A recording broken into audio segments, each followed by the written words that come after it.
বিসমিল্লাহির রহিম। আজকে Tilekpur rail station এই মঞ্চে উপস্থিত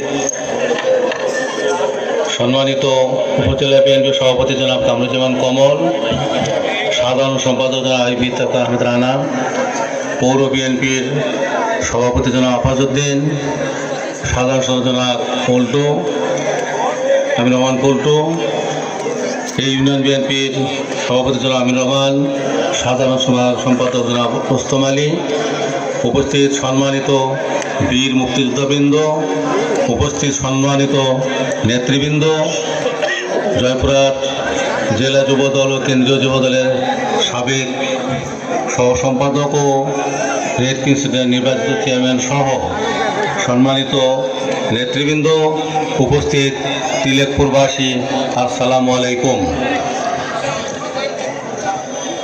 আক্কেলপুর আমার অত্যন্ত আবেগের জায়গা, কারণ আজ থেকে 11 মাস আগে গত রমজান মাসের ঈদের পরে যখন আমি প্রথম একটা অরাজনৈতিক ঈদ পুনর্মিলনী প্রোগ্রামে আসি আক্কেলপুরে, সেখানে কামরুজ্জামান কমল ভাই সহ আরিফ রানা সহ সম্মানিত নেতৃবৃন্দ ছিলেন, সুধীমণ্ডলী ছিলেন, এবং সেখানে শুধু এলাকার উন্নয়ন এবং এলাকার সম্ভাব্য বিষয়গুলি আমরা মত বিনিময় করেছিলাম।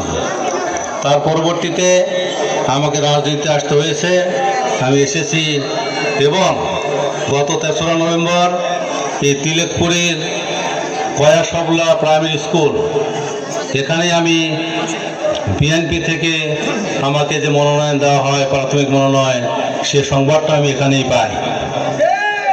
যার ফলে আক্কেলপুরে আমি অনেকবার আসছি, গতকাল এসেছিলাম, আজকে এসেছি এবং আগের দিনও এসেছিলাম, তাই না? 3 দিনে আসলাম, পরপর 3 দিন আমি এসেছি এখানে।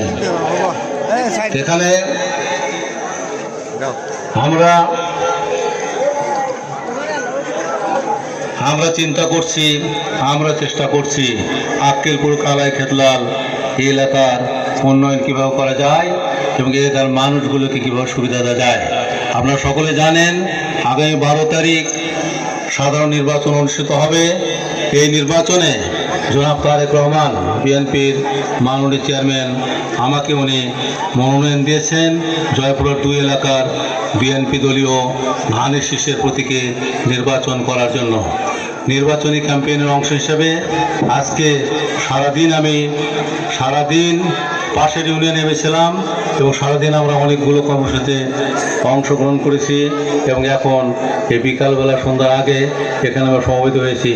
আপনারা যেভাবে এখানে সমবেত হয়েছেন, আমার প্রতি সম্মান দেখিয়েছেন, আস্থা দেখিয়েছেন, আমি আপনাদের প্রতি কৃতজ্ঞ, সম্মান প্রদর্শন করি এবং আমি আমার প্রতি যে শ্রদ্ধা দেখিয়েছেন, যে আস্থা দেখিয়েছেন, আমি মনে করি এটি আপনাদের প্রতি আমার দায়। ইনশাল্লাহ আমাকে যদি আপনারা ধানের শীষে ভোট দিয়ে নির্বাচিত করেন, আমি আমার দায় শোধ করতে পারবো কতটুকু জানি না, কিন্তু আমি আমার দায়িত্ব সম্পর্কে সচেতন। অবশ্যই আমার দায়িত্ব একেবারেই 100% সততা, নিষ্ঠা, আন্তরিকতা ও মানবিকতার মাধ্যমে আমি পূরণ করার চেষ্টা করব, এই কথা আমি আপনাদেরকে দিতে পারি। জনাব তারেক রহমান ইতিমধ্যেই আজকে উনি বিএনপির ম্যানিফেস্টো ঘোষণা করেছেন। 9টি বিষয়কে উনি অগ্রাধিকার দিয়েছেন। তার মধ্যে প্রথম বিষয় হলো কি, নারীর ক্ষমতায়ন, নারীর মর্যাদা এবং নারীর অর্থনৈতিক সক্ষমতা সৃষ্টি করা। এখানে প্রত্যেককে ফ্যামিলি কার্ড দেওয়া হবে, 2500 টাকার উন্নত বা নগদ তারা প্রত্যেক মা বোনেরা পাবেন। এই জন্য তাদের কাছে কোথাও যেতে হবে না, কারো কাছে ধর্ণা দিতে হবে না। এখানে কৃষি কার্ড দেওয়া হবে। কৃষির ভিতরে মৎস্য পশুপালন এবং পোলট্রি ফার্ম সবগুলি অন্তর্ভুক্ত থাকবে। সহজ শর্তে ঋণ দেওয়া হবে, ভর্তুকি ব্যবস্থা করা হবে, একটি ভালো মানবিক স্বাস্থ্য ব্যবস্থা গড়ে তোলা হবে এবং সকল নাগরিকের স্বাস্থ্য সুরক্ষা দেওয়া হবে। সেখানে 1 লক্ষ স্বাস্থ্যকর্মী নিয়োগ করা হবে, যাদের মধ্যে 80,000 থাকবেন, 80,000 মহিলা থাকবেন, 20,000 পুরুষ থাকবেন। তারা এই স্বাস্থ্যকর্মীরা স্বাস্থ্যসেবা দেখবেন, প্রয়োজনে হাসপাতালে ভর্তি সহ অন্যান্য বিষয়গুলো তারা দেখাশোনা করবেন। এখানে তরুণদের ভবিষ্যতের জন্য কর্মসংস্থান সৃষ্টি করা হবে, তাদের ভাষার দক্ষতা উন্নয়ন, কারিগরি ও ভাষার দক্ষতা উন্নয়ন, স্টার্ট আপ ও উদ্যোক্তা সহায়তা, বৈশ্বিক কমার্স প্ল্যাটফর্মে যুক্তকরণ সহ মেধাভিত্তিক সরকারি নিয়োগ নিশ্চিত করা হবে। এখানে ক্রীড়াকে অগ্রাধিকার দেওয়া হয়েছে।